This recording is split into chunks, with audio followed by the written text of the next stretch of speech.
उन्होंने बोला है कि कंप्लेनेंट का नार्को टेस्ट कराइए। सतीश सलायन जी अभी आपको बोलेंगे, ये नार्को टेस्ट को रेडी है।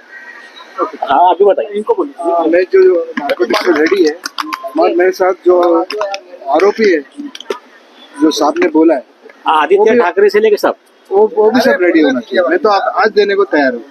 सर आरोपी कोण कोण तुम्ही म्हणता?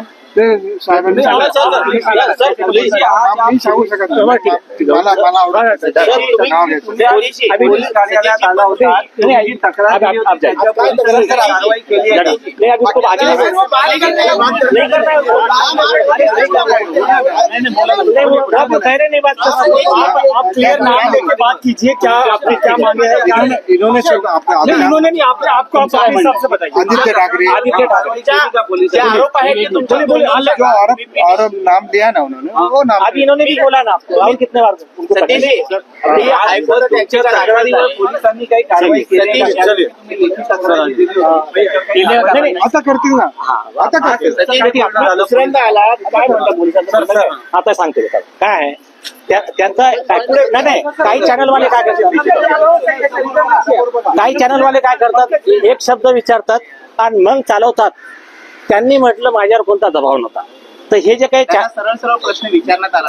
नाही ठीक आहे ना ते तर कोर्टात बघू ना आपण काय विषय. हा चला कमिंग टू द आज काय झालं, तुमची रिटर्न कंप्लेंट जी त्या दिवशी दिलेली त्यावर पोलिसांनी काही कारवाई केली आहे का? आज तुमचं पोलिसांशी काय बोलणं झालं? आपले आजची आमची जी भेट होती ना, कालचं जे सरकारने घोषणा केली की कॉग्निझन्स घेत आहोत आम्ही तक्रारीचं. तर समोर बघा. हा तर आम्ही त्याच्यात काय आहे की टेक्निकल विषय सरकारने एसआयटी कडे आमचं मॅटर दिलं, पण टेक्निकल विषय असा आहे की जोपर्यंत त्याचा क्राईम नंबर पडत नाही मग तोपर्यंत आरोपीच्या अटकेची कारवाई सुरू होत नाही. तर हे टेक्निकल मध्ये परमवीर सिंग वगैरे जे आमचं टेबल टेनिस चालू आहे ते हे यांना मिसगाईड करतायत. म्हणून आम्ही स्पेशल लेखीमध्ये ऑन रेकॉर्ड दिलं, त्यांच्याशी डिस्कस केलं आणि साहेबांशी जे बोललो पूर्ण गोष्ट सांगत नाही, फक्त दोनच गोष्टी सांगतो.